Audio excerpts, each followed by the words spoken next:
This episode is brought to you by Whitaker Garage Doors, your one-stop shop for all things garage doors, proudly based in Peekskill, New York. Your home is a direct reflection of your personal style, and let's face it, your garage doors are the first thing people see when they pull up your driveway. Whether you're looking for the timeless charm of a classic carriage house door or the clean, sleek look of a basic wood finish, Whitaker Garage Doors offers traditional options for every taste and budget. I can personally vouch for their incredible service. When I had my own garage doors done, I was blown away by their timeliness, professionalism, and overall respect for their clients. Jonathan, Cassara, and their entire team are top-notch, and they really go the extra mile to ensure you're happy with the final result. So if you're in the market for a new garage door or need some repairs, give them a call or find them on Instagram at Whitaker_doors. Don't forget to tell them you're a friend of Dave's over at the No Snooze podcast. Whitaker Doors. You won't regret it. Now, back to the epi. Adversity? Bring it. The struggle? I welcome it. Snooze on life? Never that. I am Dave Reggina, and this is the No Snooze podcast. Come on.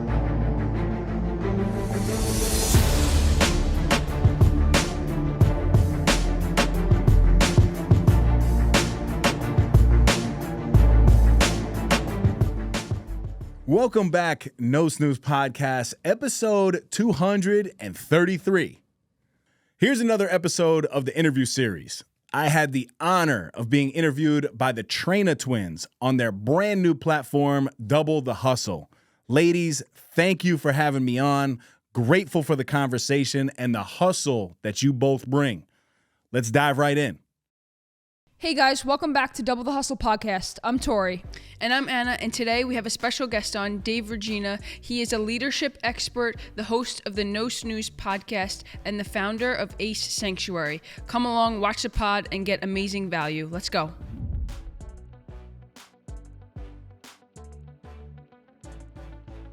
Thanks for coming on. Appreciate you.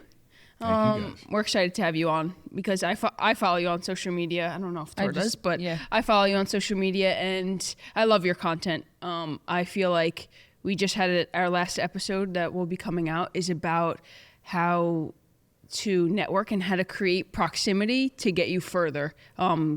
Because sometimes it's who you know, not what you know. And that'll get you further than anything will in life. So I feel like I follow you and I feel like that's what you're all about, like with your community and creating like just a place where people could network and be. So if you want to give a background of just so everybody knows who Dave is. Yeah, sure. Well, thank you guys for having me on.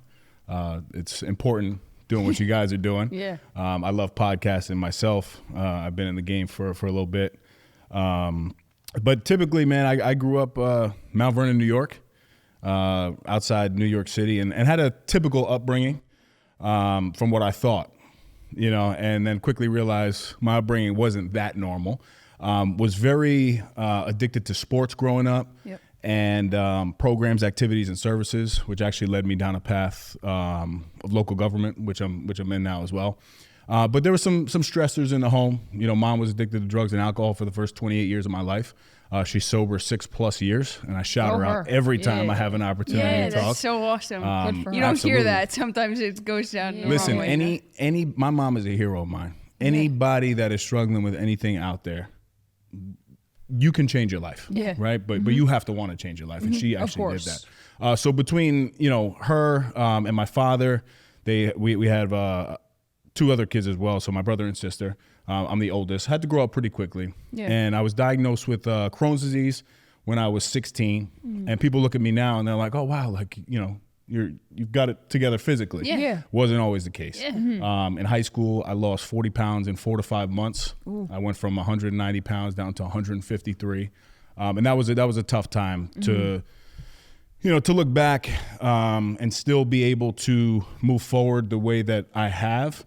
It's one of my proudest accomplishments for sure. Yeah. So, when even on my podcast, I introduce myself as Dave the Body Regina, because I built this, right? So I'm damn proud of it. So yeah, I mean, that's a little bit about my upbringing. Was definitely, there were some adverse moments. Yeah. But I was just talking to Mike in the car on the way up here, and I'm like, wow, I would not be here without the tough experiences coming up. And we always say that. And it shapes you, it molds you, but that's an intention, right? And everything that you do in life, everything that I do in life is based around intention. So I don't get into things, whether it's something like this and coming out to meet you guys, unless there's a proper intention behind it. And my intention today is to come have a great conversation, to learn, to serve, and hopefully empower somebody behind the scenes. Totally. Yeah. Which is really cool. I didn't realize how much like we had in common. Like us growing up, like we didn't. We thought we had a great upbringing too, but like our mom and dad are both separated, but we fell into sports too, and that's. Our whole podcast is based about how sports, I feel like, is probably the number one thing you could do growing up that will put you in a better place. We rowed D1 crew. We got recruited to row for Temple University, and that was probably the best experience that I've ever been through. Looking back on it, when we were in it wasn't. Like this sucks. Anything you look into, even when you're under stress, like you in that moment, you're like, I don't want to be doing this. But you thank yourself when you're out of it. And I think that's really cool. I think one thing that we can all attest to is the power of discipline, and what it does for you once motivation leaves you. So if you want to speak on that, I know every day I see your 4:30 a.m. post about reading the Bible, and then you attack that day based on discipline. So it wasn't always that way, right? Like again, even in my 20s, made a lot of bad decisions. I'm 35 now, so I finally feel like I have it together, right? So what you're seeing now is a version of Dave that absolutely was not this way. I wish I was doing this type of stuff back then. But yeah, I mean, discipline is extremely important. Really what it means to me is being able to resist temptation and also embody self-control. Yeah. Now, if you could do those two things strategically and intentionally every single day of your life, you're going to be fine in life. You're not only going to be able to be fine, you're going to be able to accomplish things. And I'm very addicted to accomplishing goals. Yeah. And not only accomplishing goals, I'm addicted to like creating them in my mind before they happen. You could call it some form of manifestation or meditation, but I know that it's my daily discipline. I live and die by discipline, but self-control to me and temptation are really hard, so for a long time in my life, I was tempted by the wrong things and would give in. Whereas now when I have a goal, right, I just know that every action that I take either is adding to that goal or not adding to the goal. It's very simple, right? We make things like very difficult, whereas motivation I think is great too. But motivation is very fleeting. Motivation is like a shower, right? And if you don't shower for 3 days, you're gonna smell like shit. Right? And it's the same thing with motivation. Like sometimes that shower is gonna be there and you're gonna be all soaked up, but that motivation leaves you real fast. So, I mean, to me, I think discipline is very important. Just because it drives everything that I do, and being able to do the things that are going to add value to your life, even when you don't want to do it, is probably the goal. That's probably the key. That's what gets you to the goal. Exactly. Yeah, because if you feel the same way, if you know you're supposed to do something and you don't do it, you feel like shit. Yeah. And then you feel like shit while doing it. So you may as well just do it and feel like shit while doing it. Right. And feel proud of yourself at the end, than not doing it at all and just continue to feel like shit the whole time. Which I think is, I think it's a lot of people our age don't. How old are you guys? 23. So they don't realize that. Like now people aren't taking the time to like build themselves up. They're not working on stuff now, and making it hard now and easy later. They're just trying to figure it out, and it's going easy, and it's going to be extremely hard later when they find out like they actually have to be in life. And I think that's where our generation kind of falls off. I mean, I hope that at least like my kids, I can instill that into them, and even like your little girl, you can instill like that into her, because it's like looking at my dad growing up, I seen him fight, and be hustle and motivated and everything. So I feel like that instilled it in me. So I hope that, that your little girl sees it too. And I'm sure that she does, I'm sure she looks at you like a superhero, so I just feel like that's where our generation lacks horribly, is just, trying to create that discipline or even realize that that's It's what just you very need. short. They try to do their goal and then they stop. they want it to happen tomorrow. Right. Yeah. Well, we all do, right? Yeah. We like it's like the microwave. Short gratification. Yeah. It's exactly. the microwave approach, right? You put something in the microwave in 30 seconds, it could be boiling hot, right? Yeah. But that doesn't last very long. So you need to be more like the oven, right? An oven is a process, right? So you need to hit that preheat button on the oven. It's got to preheat for about 20, 25 minutes, get to your desired temperature of 425. To bake that cake, though, it's got to sit there for 45 minutes. Right. Yeah. Right. And it's a Facts, big difference so between the true. 30 seconds. So, delayed gratification, I think, is something that society often looks at. Like even me, like physically. of Again, course. people will look at me and they judge it like, oh, yeah, like he probably did that overnight. Yeah. I'm the 17-year overnight success. Yeah. Exactly. You Yeah. know? Yeah, it's everybody thinks that it happens overnight, but nobody actually knows what it goes through. But for somebody that doesn't have discipline, maybe it's our age, like what do you think they go after to get that, like that discipline, to realize that it's there, or like to switch up their life and change it from now forward? Where do you think they start? I think everything is in routine. There has to be some level of routine. Yeah. And the truth is, we all have this within us. The power is already inside of you. Anybody that's listening to this podcast, you're making a conscious decision to want to be better in your life, right? Well, you guys are putting out a very positive message. So it's already there, because there are individuals that, they just are okay with being complacent. I typically don't surround myself with those types of individuals. Right. It's not that it's bad. Yeah. It's just not something that I could really relate to. Right. So I think the power of routine is extremely important. And I think where a lot of people go wrong is they try to do like 58 different things. Whereas the truth is, if you're just trying to build discipline into your life, you have to be able to work towards something, right? Like I don't know anybody in the world that hasn't felt cold water. Yeah. Right? Like it's cold. Yeah. But now it doesn't matter what you're doing in life. Now, if you just want to build discipline into it, do something like that, right? Right. While you're showering, throw that water on cold. Do 30 seconds. Accomplish 30 seconds.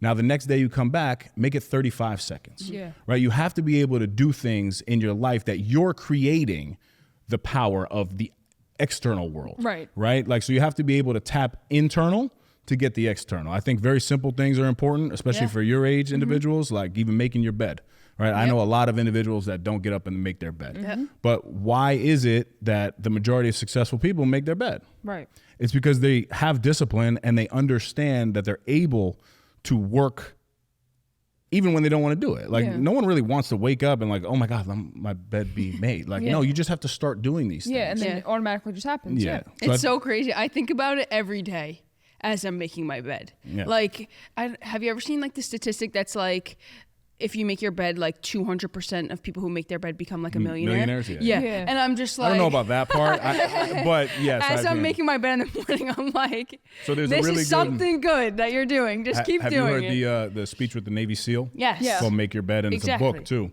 It's and a this book? is I didn't it's a know. book.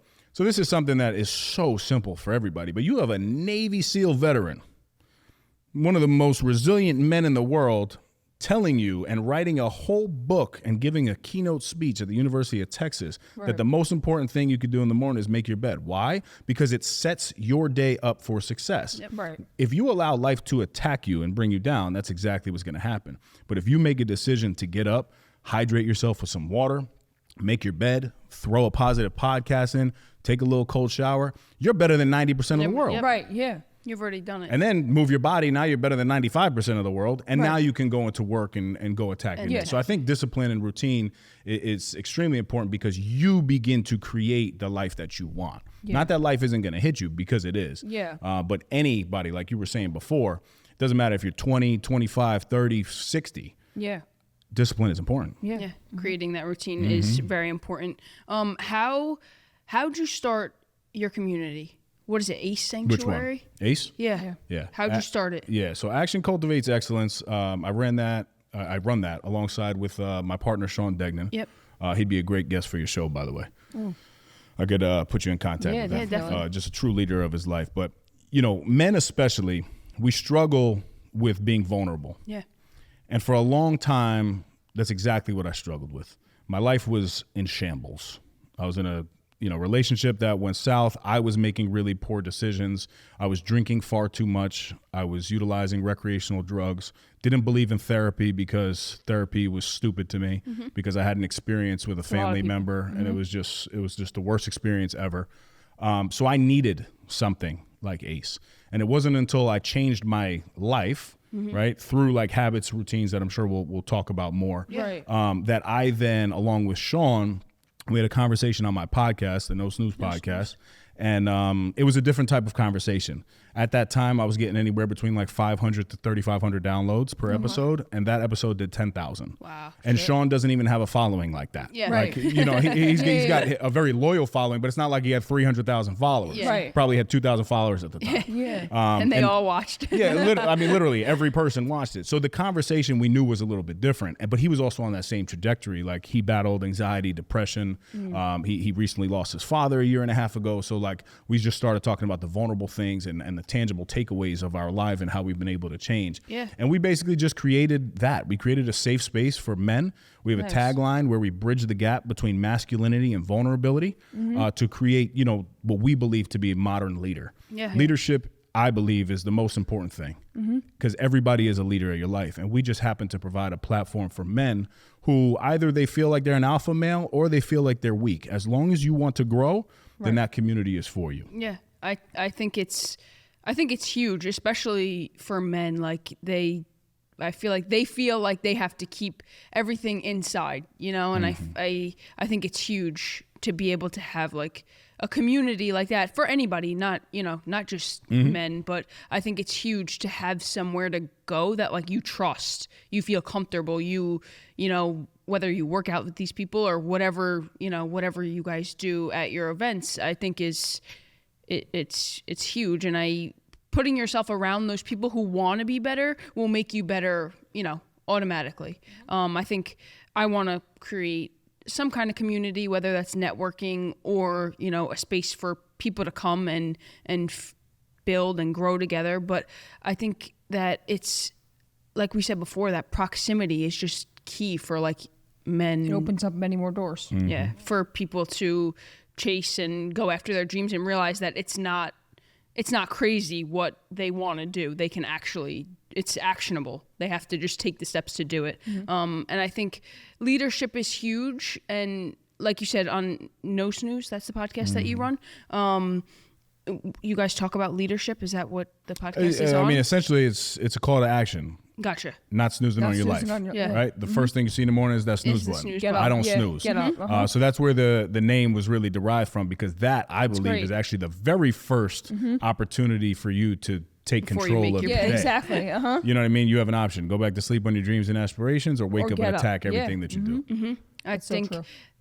have you heard Mel Robbins? Yeah. She does the same thing, like where you count down 5 second yeah, rule. Yeah, 5 yeah, yeah. seconds in your bed before you get up and don't press snooze. So I think that's really cool because it's really key. I mean, even like we said, even before you get up and start making your bed, like that's the first thing. And most people, like when you're sleeping, you're half awake. So like you have to like make a decision then, or else you have like 5 seconds before you fall back asleep and it's just gone. Like then you wake up to your alarm and you're like, holy shit, I Yeah. just lost an hour. So I think that's really key, to talk about the No Snooze. But I want to get back into your community because I think it's a place where people could go. But what do you do for men there? What like if somebody's watching and they want to join, where do they go and what is it going to help them do? Yeah, so we do multiple things, but it started with a men's leadership dinner. We do that once a month, and that's strictly cool. for Oh, men. that's really cool. And we give men an opportunity to get up and introduce themselves in front of 40 other entrepreneurs.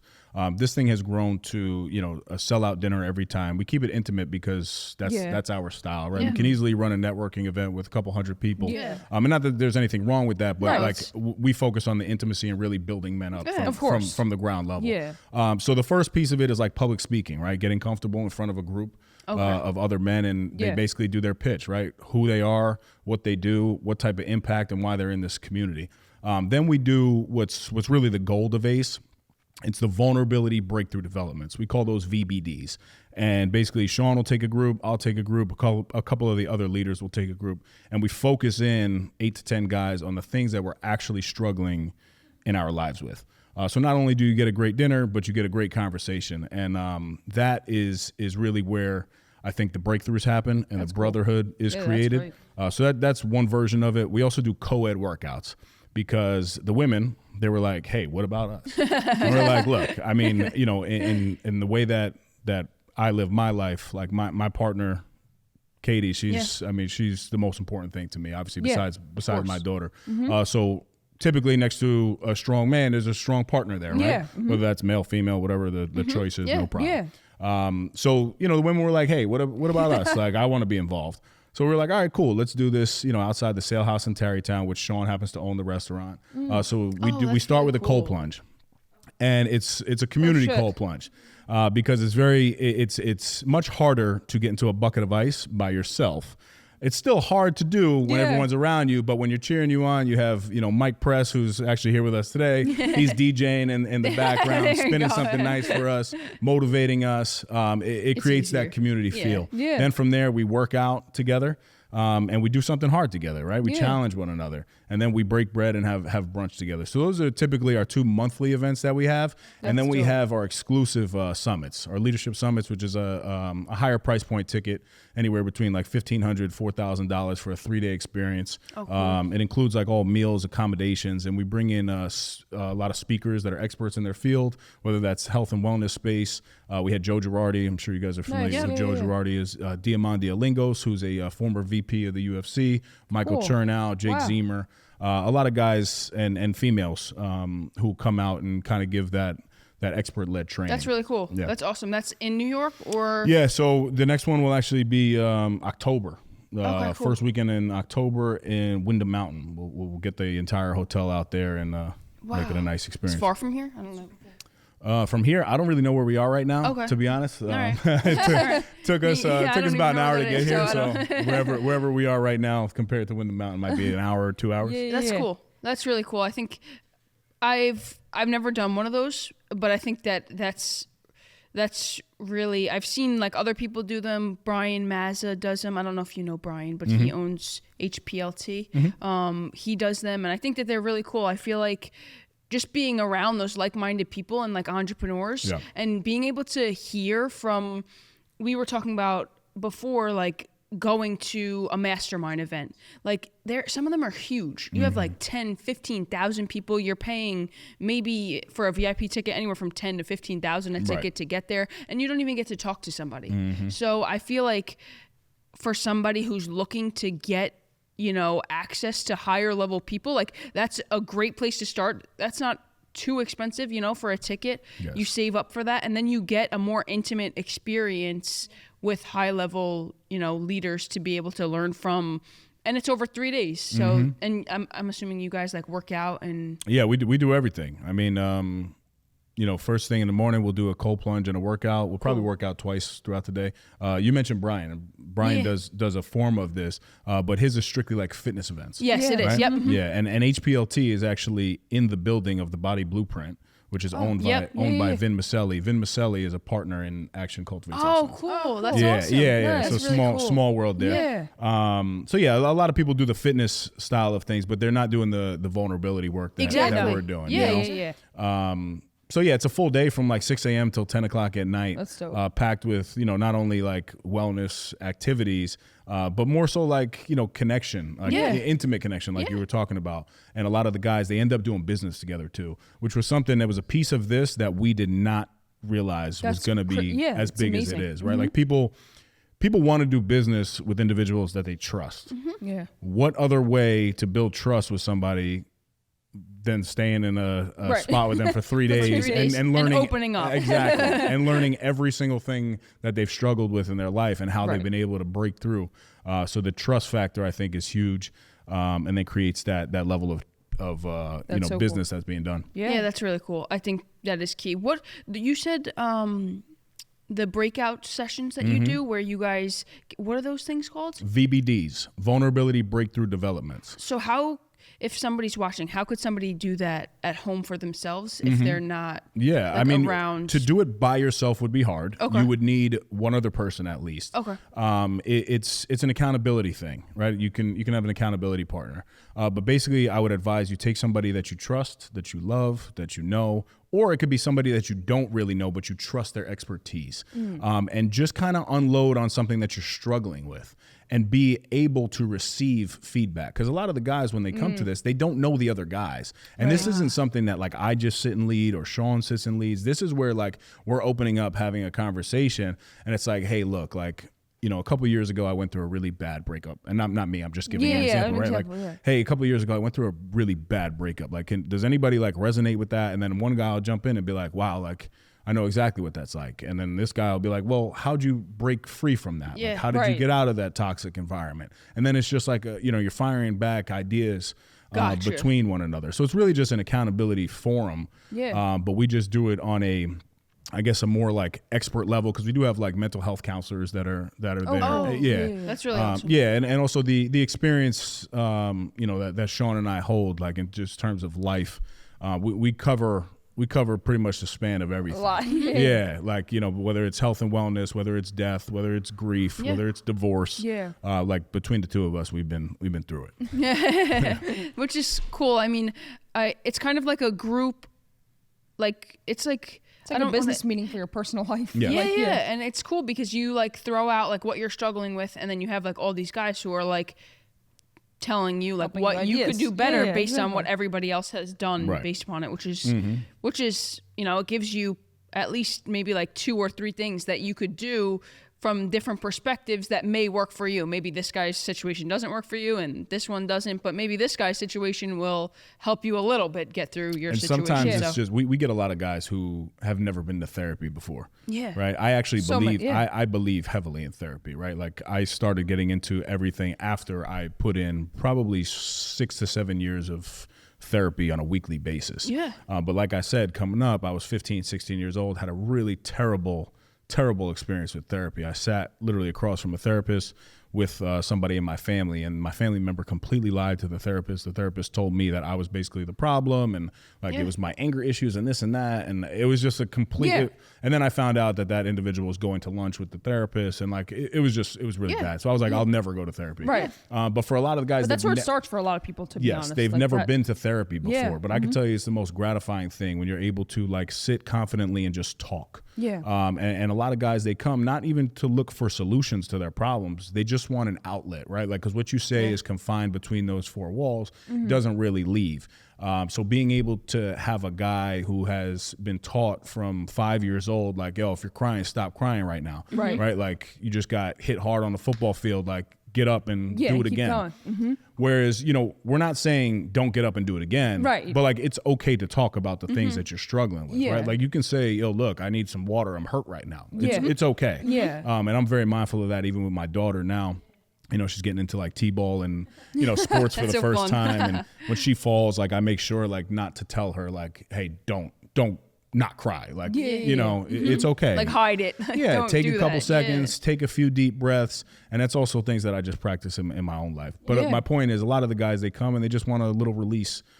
So even if they're not looking for feedback, they're really just looking to get comfortable just talking to somebody. Yeah, else. I could attest to that. I mean, when I was younger, I went to therapy too, and at my current stage in my life, I probably I just went through a breakup, and I feel like I should have gone to therapy, but because of my younger self, I was like, no, I do not. When I was young, it was like an old person I was sitting across from at the table, and I did not want to talk to this old man about, and I'm like, I don't know, 8 maybe, and I didn't want to talk to this weird old guy sitting across from me. You went through a breakup at 8? No. When I was young, I went to... All right, wow, you got some experience. I can't. This is life. I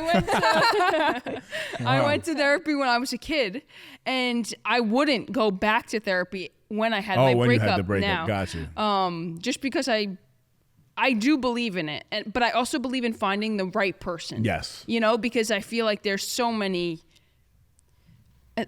therapists out there that are like, I don't know. They're just like, in it for the money. How do you find the right one? Like and that I think is what most people are scared of, because I think that it's not like that therapy is scary, but it's like, who are you talking to? You know, how do you know that they're like qualified, or like that they're, or they can resonate with they could resonate with you. saying. Yeah, they may look at you and be like, what the fuck? Like, that's crazy, you know? So I feel like that's more of what it is. Like, how do you find the right person, more than like, I don't want to talk to somebody, you know? Are you asking me or? No, I'm just saying, like, in general, I feel like that's what people do, but I don't like, how do you find, how did you find the person that you loved for 7 years that you? I mean, there was a couple, you know, I had a relationship counselor at the time, and then I liked it so much what it was doing for my life. I had to find somebody, for my own. Yeah. But yeah, I specifically wanted a male who had some family experience. And yeah, I kind of like vetted them out, you know, and I do remember, you know, having a couple conversations with individuals that like it didn't necessarily line up. And I think that's okay. Don't just go to therapy just to go to therapy, because then people say then you're not going to be, like, you're not going to be authentic. Yeah. You know, and that's where I think the goal of therapy is like really you being able to just be yourself and kind of just unload on somebody else who's like not judgmental or, you know, doesn't hold any bias in it. Yeah. Cause I think that, I mean, even everybody's scared that they're going to be judged today in a normal world. So I can't even imagine how it feels like sitting across from somebody and you're about to dump like your whole life on them. And you're also thinking, what the hell are they going to think? You know? So people don't want to be judged. That's the last thing that they want to be doing in society in general. So I think that that's huge as well. For the past 5 years, I've trusted Kai Vision Studio with my podcast. And every time, Claudio delivers an exceptional experience. The setup here is flawless. Professional lighting, crystal clear audio, and a custom set that makes every episode look elite. As someone who speaks on leadership, I know how important it is to show up with clarity and confidence. This studio allows me to do just that. The quality here isn't just about the equipment, it's about the environment. Claudio has created a space where I can focus on my message, knowing the production will be sharp, engaging, and professional. In a world flooded with content, standing out matters. And having a studio like this gives me the edge to produce videos and podcasts that truly connect with my audience. If you're serious about creating high quality content, I can't recommend Kai Visions enough. Claudio makes you feel at home, yet delivers at the highest level. 5 years in, I'm not going anywhere else.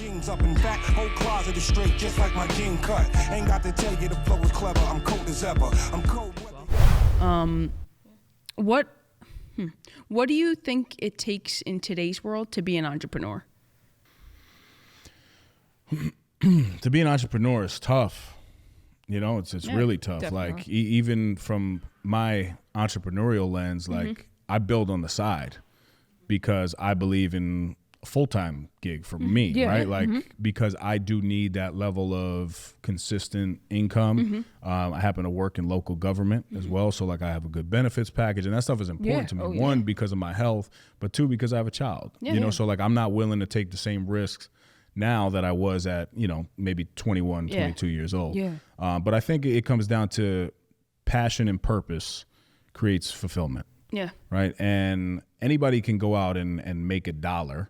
Right. But if I were to advise anybody in the entrepreneurial space, like do something that is going to impact somebody, because when you impact somebody else, what that does for you is times 10. Yeah. Life is like a boomerang. Yeah. And the more that you help people, God helps you. Comes back tenfold, of course. Tenfold, 100%. So, I mean, to answer the question, I would say entrepreneurship is hard. It's definitely not easy by any means. We've been lucky to, you know, in the first year of business, like we generated over $100,000 in business, which sounds good. We didn't profit anything. Exactly. Right, because you know we're renting out locations that are thousands and thousands of dollars, paying speakers to come. So just because, and that's the other thing, right? Just because you're making 6 figures in a business, that's not really what you're taking home. But if you can do something that you really enjoy, and like you wouldn't have to pay, like you're not paying me to come here, right? Like unless you're gonna cut me a check. I I enjoy this stuff. Yeah. Yeah. You know, and like a lot of people, you get to a point to where like, okay, I'm only going to do this if I'm getting paid. Whereas I'll continue to do this even when I'm not getting paid because I enjoy it so much. I agree. We've reached out to a couple people that we had on our podcast, and they sent over like, you know, like their package of like what they charge. So many people do it, and I didn't realize that so many people did it. Like even like the bigger people, I guess like the more of a following they have, like the more they are felt to like get paid from it. Yeah. Like the bigger people, like the people that have like 100, 200,000 followers, 300,000 followers, like you'll see like those people, they'll send over Send us packages. like their media package Doesn't of mean like, anything. Yeah. Of course. if you want to like, you know, have us on the podcast. And I don't know if you know Anne, what's her last name? Malamois. She sold Solid Core.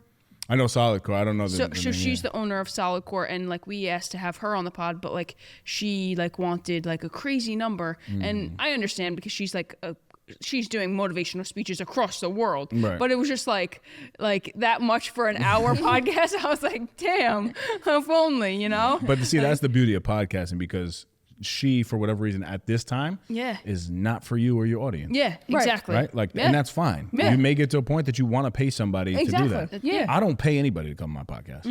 I'll be very transparent with you. I don't care if you have one follower or a million. 7 million. Yeah. And I've spanned that range. Yeah. Yeah. And I work with a lot of high powerful individuals. People will help you out if they want If to. they want Right. to, yeah. Right. Agreed. But if it's a business play, that's cool too. Like it's fine. They just aren't willing to help you out on that level. But hopefully in their life, they're helping somebody else out. Right. Because hopefully they wouldn't be charging everybody to have a conversation. Yeah. Yeah. I think that's the beauty of podcasting, though. You can have yeah. access to very high level conversations for free. For free. I agree. And anybody could go on to YouTube or iTunes and just listen to us for free. I feel like now they started that new thing, and I hate it, to be honest with you. It's Subscription based. yeah. Yeah. And Like you have Patreon to and like all that? Patreon, that's exactly what it is. But now like people are having to get like, if they want, I guess, more conversations or go listen to any of the podcasts, now they have to pay. And I feel like that takes away from everything that podcast is doing. Like that was where people could go to listen to people for free and not have to pay $10,000 for a mastermind ticket because they didn't have it, you know? And I feel like that's taking away a little bit from. I think a lot of new podcasters are messing up by doing that, to be honest. Putting that first instead of growing. Yeah, well, I think community is everything, right? Like we touched on community a little bit. But sometimes you have to build that something free for first, me, yeah. like the No Snooze family that got behind my stuff, like Yeah. I would feel funky, you know, kind of charging them for it. At some point you may get to Of that course, and want yeah. to do that. But like for me, the opportunities that have come back through doing a free platform for individuals Right. have been Is more than you're ever gonna unbelievable. charge. Unbelievable. So like, and again, we have, you know, options that we do charge for different things. And I do a lot of one-on-one coaching and consulting Right. and all that stuff is like paid work. But I think a lot of new podcasters get in the game and they think it's about making money. And really it's not. It's about influence and impact. Yeah, I agree. Because even like we started this podcast not for the fact of like, oh my God, we're gonna go make $1 million this year from subscribers on YouTube. Like I think we have like 100 on YouTube. That's you know, great. and it's not like that's not what we're here for. You know, like But we're if you not put wanted to 100 talk people in about a it, room, you know? that's a lot of people. It is a Yeah. lot of people, and I mean, like I don't downplay it, but I just want to meet like cool people like you that just want to have conversation and give value and learn, and you know, like that's what it's about. That'll take you places that, you know, the dollar that everybody's paying a month will ever take Not you, take you you, know? yeah. So I think that that's big. I think one thing that you talked about that I wanted to talk about was you have another job besides your whatever you do, entrepreneurial businesses. I think that a lot of people always say like, jump all in if you want to do something entrepreneurial, and people like look at you funny if you're like doing two things or like have a main Can I job. stop you there? Who tells you that? I And where do you see that? So I've seen, like, I've just heard people in like, based on like, maybe like on Instagram or YouTube, or I don't know. I started trading like stocks and stuff like that. And like that community, it was a very toxic community. But when we were in that community, like people would be like, you know, like you're not like making enough money or like look at you different if you had another gig that was like holding you up kind of, I you get know? what you're like, saying. So there's an analogy for millionaires, hate right? that. If you talk to a lot of millionaires, they'll tell you that most millionaires have 7 streams of income. Correct. But if you talk to the real millionaires that want to help people, they'll tell you that they started with 1 stream. Yep.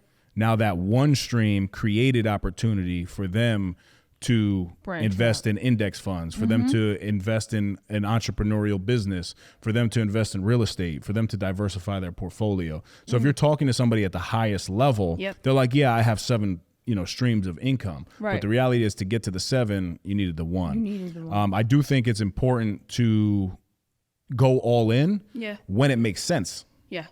Right, like you can't go Don't all just jump in. in and Yeah, say, you can't go all in unless you're talking about a cold plunge, because that part I will agree 100%. Yeah. I don't put my toe in; I dive right in. Yeah. I do, because Yeah. I just think it's a lot easier. Yeah. My mindset, and I talked to somebody who has probably held more money in his lifetime than anybody that I know. Yeah.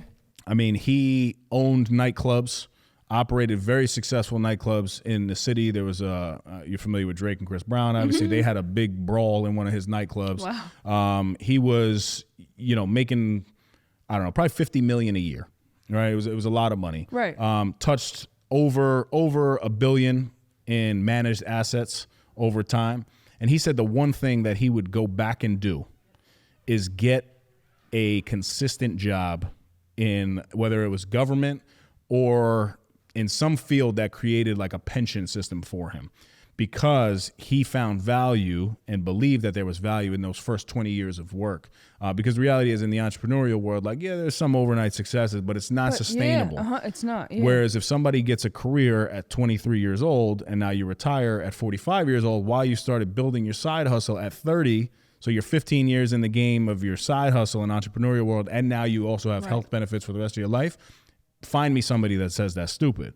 Right. You know what I mean? Like, I would love to have a conversation with them. Yeah. And again, there's different things. Like, if you don't need health insurance or any of that stuff for the rest of your life, then cool. But like for me, I have a most That's people child. do. probably the biggest thing. Why Right. Like, people I keep have their a child. jobs. So like, Yeah, why wouldn't I uh-huh. want free insurance for my child? Right. Exactly. You know? I agree. I think that's the one thing that like entrepreneurs don't Struggle get with. That's why a is- lot of people keep their Yeah. main career, even though they could let go of it. Yeah, but also look at the skills, right? Like, people have to, anybody listening to this podcast, you're 20 years old, you're 25, you're 30 years old, you want to be an entrepreneur, that's great.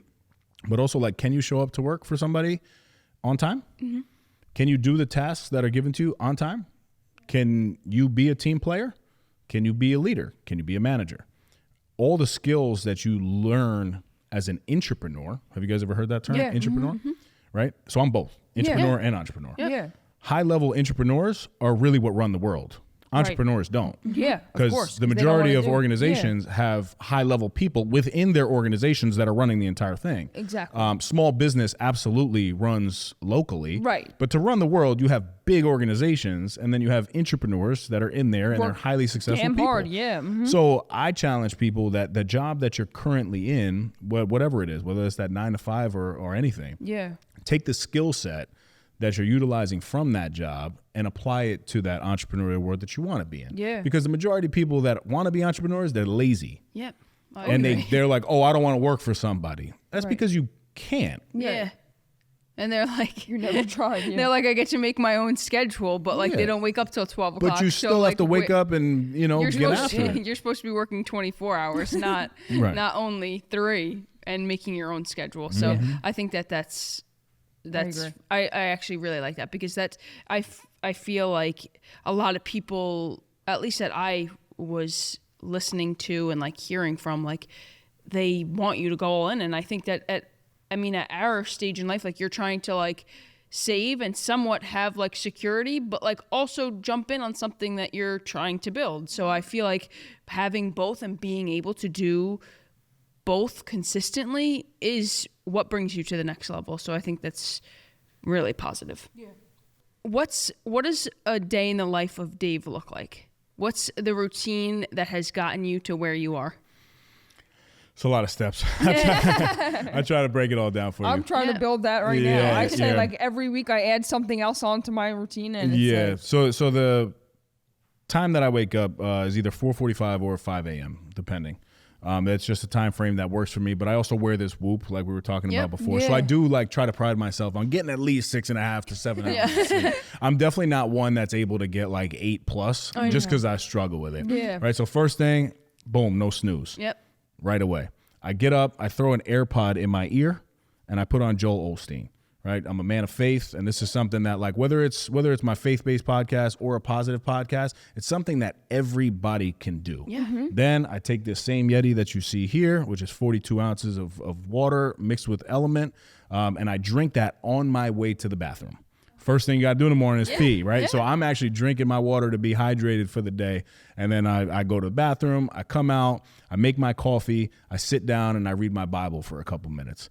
Now, I'm new into the Bible, so I would challenge people to find a Bible that works for them. Yep. Yeah. Some people like to listen to it. I actually like to read it, and I have a interpretation of the Bible. It's called Every Man's Bible. Cool. Get it on Amazon, but it's easier specifically read. designed for men and the adversity that they face in their life. The Bible is by far the best personal and professional development book in the world. Any entrepreneur that can teach you any skill, or any author that has written a book, that is already in the Bible. So don't play yourself. Yeah. Right. And this is coming from somebody who was never a man of faith. Like I never was. But now I'm reading all this stuff. You talk about accountability, you talk about teamwork, you talk about love, all commitment, dedication, consistency. That's awesome. Anything is in the Bible. Yeah. Then I'll take my daughter to school. Right. One thing that I left off that I typically say first is that my morning routine does start the night before.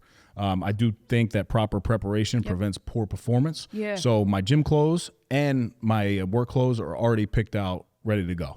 So that started the night before. Yeah. Then I take my daughter to school and I work out. Typically I work out anywhere from like 45 minutes to an hour, 15 minutes, and I hit a 20 to 25 minute sauna after, and then I get in a cold shower. I don't have any time frame of the cold shower.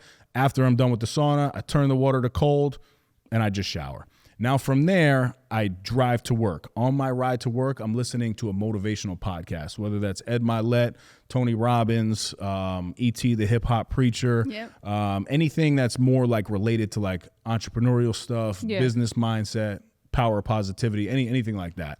Then I walk into my office and I'm kind of like, I'm here to serve because I just took the entire morning from to myself. Yes. All right. And that was extremely important that I did that because now my job as a deputy commissioner is to really put out fires. And I don't mean that in the sense I'm a fireman by any means. I'm talking about I have a team of 25 full-time employees that are directly under me. And then seasonally, we have up to 300.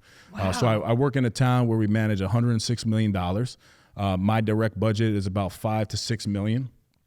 So there's a lot of decisions that need to be made on a daily basis. Right. But what type of leader would I be if I was not a leader of my own life? Right.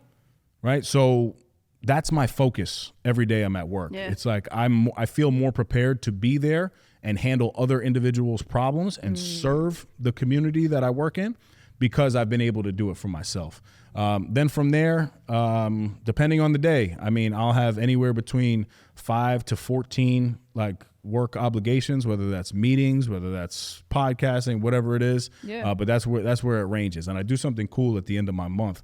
I actually tally up all of the opportunities that I've had to sit down with people. That's awesome. And typically it's in the range well over 200. Wow. Just That's 200 really cool. different Yeah, it's obligations. dope. Yeah, whether and that's not just podcasting. Yeah. That's also my work meetings. I think something powerful for people to take away in business is this, and I learned this from Howard Schultz. I see that Starbucks cup over there. So one of the CEOs of Starbucks. Yeah. And he created what I took as one-on-ones with all 25 of my employees. So every single month I sit down for 30 minutes with them, and I basically ask them 3 questions. How are they doing personally? I give them a recap of the month. So how was your month? Yeah. And what can I do to help make your next month easier? And we sit down every single month for 30 minutes. And that's been instrumental to my growth as a leader because I get to know, my team. Yeah. And I've been in that specific role for about like 7 years, been with the state of New York for about 14. So I still got some time to go, but I got a little skin in the game. Yeah. And then I go home. I'll either pick up my daughter if I have her or not. And then I typically cook, and I'll eat something very simple. I either eat a steak and salad or chicken and salad. And that's my dinner for the night. And then I kind of wind down. I do not have a specific nightly routine. Okay. I find that for me personally, my day is so regimented that for me to also implement this level of a nightly routine, I'll feel like a robot. Burnout. Yeah.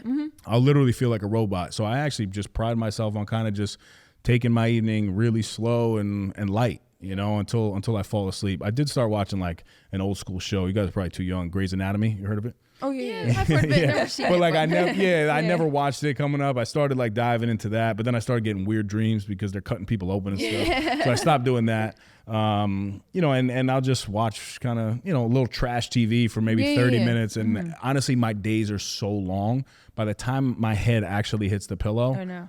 I'm knocked out. Gone. So I typically wrap up my nights by time like block 9, for my days, 9:30. and sometimes when I time block for like too long or like until my night, like I feel like a robot and I like crash on Sunday. And I'm like, I want to do absolutely nothing. Yeah, so it it's is. definitely a balance. I think that that's really cool though, because if this is going to be a bold statement, but if every government leader took the morning to do what they had to do like you do and focus on themselves and then go into work, I think that this world would be a way different place. Yeah, And I think politics that is is nasty, right? yeah, it is. But I think that that's like huge, I think that enables you to go in and like serve your people and essentially like New York better than you would just rolling in and stopping at a coffee place and grabbing a donut and driving to work, I just feel like that's really huge. And I'm sure that your people see it based on maybe who was there before you or, years ago. But I think that that's really huge. Before we end, could you just give like one thing that if we were going to start in leadership, if somebody wanted to start as a leader, like where they should, besides leading their life first and being that person, where do they start by like leading others and like you have? Okay, so there's a great John Maxwell quote. Know the way, go the way, show the way. First one is knowing the way. You have to begin to learn before you do anything. I think a big problem in life is that we try to teach things to people that we don't even know how to do ourselves. Now, once we learn that skill, now you go the way. Now you focus. For me, it was a period of about 7 years that I did the work every single day with a high level of intention, focus, discipline, consistency. Yeah. Shut your mouth, go the way. Right. Now, after you learn the way, and now you've gone the way yourself, now it would behoove you, which means that it would be real smart of you Yeah. to show somebody else how to do that too, Yeah. right? So the first step, though, is learning.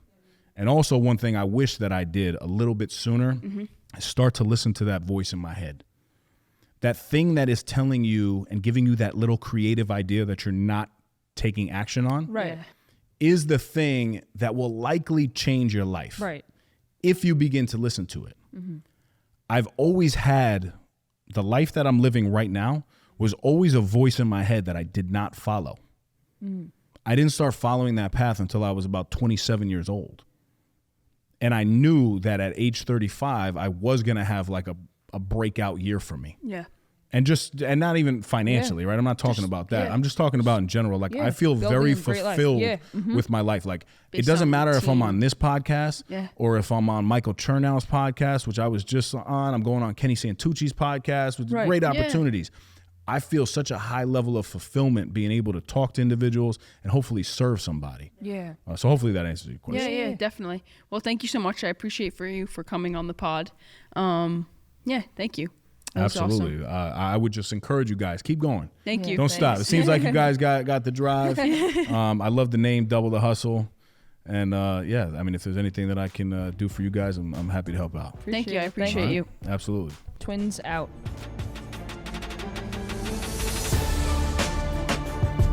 Thank you guys for tuning in. That's another epi in the books. You can follow us on Instagram @No Snooze Podcast and leave us a 5-star review wherever you listen to us. Subscribe to our YouTube YouTube channel, No Snooze. Shop the latest merch at nosnoozeshop.com. Come on.